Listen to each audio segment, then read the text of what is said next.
Ganun din.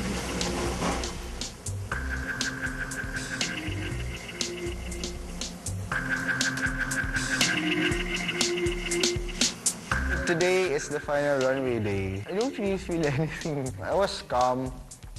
I didn't panic at all. Unlike before na sobrang haggard na kasi alam ko hindi pa ako tapos. This is the day na, well, final na, pinaghirapan namin ng ilang buwan at walang reason para baguhin ko yung araw na to, magkaletse-letse yung araw na to dahil nagpanik ako. Na ito? Pagising ko kanina, medyo parang gusto mong bumaliktad. Yung parang tipong gusto mong tumambling, mahulog sa building, at saka sumakay na roller coaster ng sabay-sabay. Kasi parang hindi ko alam kung anong gusto ko maramdaman. Kinakabahan ba ako, or natatakot ba ako, or masaya ba ako. Pero parang tipong masaya ako rin na parang at the end of how many months, matatapos na rin ang paglalakbay na to. Ika na!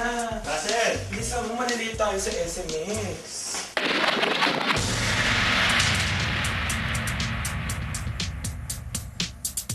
Habang palapit dun sa may SMX, kinakabahan naman ako. Sabi, halo-halo yung emotion talaga. Grabe talaga yung naramdaman ko. Siguro, yun na nga, nervyos, tsaka pagod na rin siguro. Ito na ito! Sir John, Sandali! Ay! Oh my God! Oh my God! Oh my God! Wow, wow! Ay, kailan ko lang. Uy, ang ganda! Well, nung una ko makita yung runway, parang ang laki-laki ng parang ma-imagine mo mga 2,000, 5,000 yung laman ng parang Araneta Coliseum. Overwhelming first time kong nakatugtong sa isang tunay na runway. First, ayun. So, sobrang lang talaga, parang this is it. This is finally it. Sobrang tagal namin inantay ito. Nung nakita ko yung runway, syempre, sobrang excited ako. Although, this is not my first time to see the runway since I did Philippine Fashion Week last year. It was fun to revisit it again. After 1 year, I get to do the runway again, but for a different cause. Nung pumasok kami sa runway, medyo grabe. Para bang yung term is nalulula ka. Hindi kasi ako expressive na tao na pinapakita ko talaga yung aking emotion, kung ano yung naramdaman ko. Pero deep inside talaga, parang gusto ko na taga humagulhol na parang ito na tong inaantay ko matagal na pangarap ko talaga na kung hindi man Project Runway, matry ko lang yung magkaroon ako ng sariling fashion show. Parang gano'n yung bilang isang designer. Nung dinala namin yung mga clothes sa SMX, medyo magulo pa na onte kasi we had to find our space, ganyan. We had to arrange our clothes, our shoes, ganyan. Pero in a short while, medyo okay na rin. Medyo nabawasan na rin yung anxiety namin lahat. Yan, natawa lang ako kanina kasi syempre, di ba, na nag-ayos na ng gamit si Russell. It turns out, sumobra naman pala yung mga pinull out niya na shoes. Sabi ko, meron ka bang tiyangge ng shoes? So basically, tawang-tawa lang ako na ang dami-dami niyang sapatos na nakalatag dun sa harapan.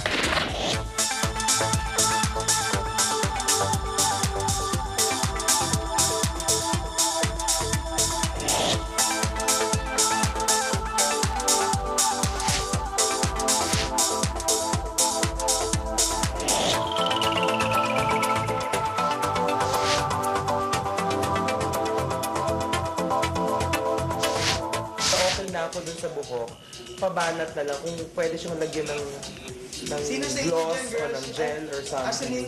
Nung medyo hindi ko pa nakikita yung mga makeup ng mga models at yung hair ng mga models, medyo parang tipong, ay, makakomplete ko kaya yung look. Pero nung ayan na unti-unti na silang dumarating, tapos binibihisan ko na, medyo parang sumasaya na ako kasi parang ayan na, nabubuo na yung mga babae ng Warla para sa akin.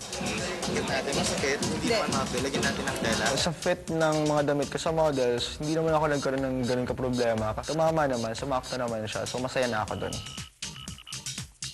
Wow, kinakabahan na ako. Ano ba yan?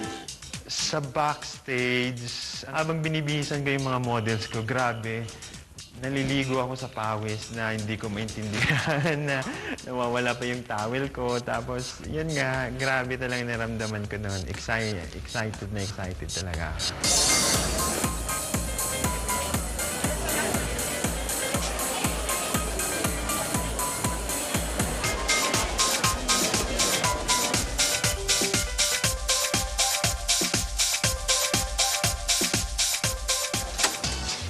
Hello everyone, designers. Please gather around. I have some last-minute instructions for you.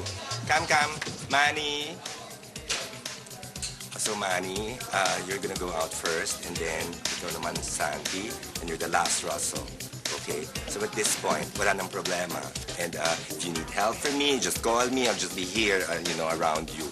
Tapos, are there problems regarding fit? Meron bang mga last-minute repairs, ganyan, pinning, and ano? So just call me, ha? Okay? O sige, you go back to your models na. Dali, aim. Actually, akala ko hindi ako kakabahan, tapos biglang nagkape ako, tapos parang tipong, ay parang nasira naman ata yung tiyan ko, tapos parang gusto ko ulit tumambling, mahulog sa building, sumuka ng paulit-ulit. Ano ba iniisip mo? Wala lang, kinakabahan na ako. Sino ba di kakabahan ngayon? Right before the show started, I felt like nasusuka ako. Sobrang gusto kong sukahan lahat ng tao doon. Kasi sobrang nakakaba, sobrang nerve-wracking, sobrang eto na to. Like, ilang buwan namin pinaghandaan to.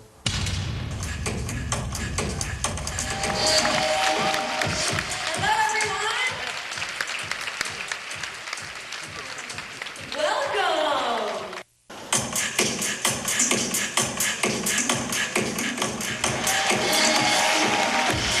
Hello, everyone! Welcome! Welcome to the finale of our show, Project Runway Philippines Season 2. We're so excited to have you all here join us and to see the collections of our 3 finalists. But before we begin, let's introduce our judges for today. Top Filipino fashion designer, Bravo Logo. Model and fashion editor, Apples Everine. Our guest judges for today, the Prince of Philippine Fashion himself, Mr. Ino Soto. And all the way from Milan, Marco Mogiano from Instituto Marangon. Are you guys ready? Let's start the show. Hello everyone. Thank you so much for coming. And